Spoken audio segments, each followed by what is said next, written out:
అది ఈ ప్రభుత్వం చెప్పాల్సిందేంటి ఆ మీటింగులలో, అమ్మఒడి డబ్బులు ఎప్పుడు ఇస్తాం, ఎందుకని ఎంతమంది పిల్లలు ఉంటే అంతమందికి అని చెప్పారు. ఇచ్చారా? ఇక్కడ అసలు ఆ ఊసే లేదే. పవన్ కళ్యాణ్ ఎత్తలేదు, చంద్రబాబు ఎత్తలేదు, లోకేష్ ఎత్తలేదు. ఇంకా ఈ మీటింగ్ వల్ల ఏంటి ప్రయోజనం? వాళ్ళతో కలిసి భోజనం చేశారు. భోజనాలు చేయడానికి ఏముంది? దీనివల్ల ఒక ఈవెంట్ మేనేజ్మెంట్ నడిచింది తప్పించి ఏం ఒరిగింది అంటే జగన్ ఏం చేయలేదు, విద్యా వ్యవస్థని బాగు చేసే ప్రయత్నం ఇప్పుడే జరుగుతుందని చెప్పడం.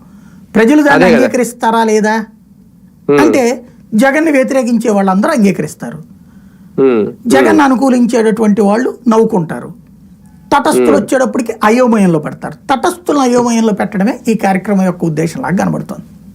ఓవరాల్ గా కొన్ని పథకాలను డైవర్ట్ చేయడమో లేదంటే డైవర్షన్ రాజకీయం ఏమైనా కనిపిస్తుందా సార్ విద్యా వ్యవస్థ మీద? ఇక్కడ వీళ్ళ చిత్తశుద్ధిని కూడా ఎంతవరకు చూడాలి, కూటమి ప్రభుత్వ చిత్తశుద్ధిని? ఒక్కటేనండి, బేసిక్గా ఇంగ్లీష్ మీడియంతో పాటు తెలుగు మీడియం పెట్టాలని కూడా సమర్థిస్తాను నేను. జగన్ తీసేయడాన్ని కూడా నేను విభేదించాను ఆ రోజున కూడా. అయితే సిబిఎస్ఈ సిలబస్ టీచర్లకి చెప్పడం రాదని చెప్పి ఆపేస్తే టీచర్లను నువ్వు రిక్రూట్ చేసుకోవాలి, అంతే తప్పించి వదిలేస్తే ఎట్లాగా?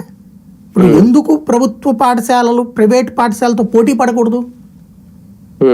అలా చేస్తేనే కదా దాని ప్రయోజనము.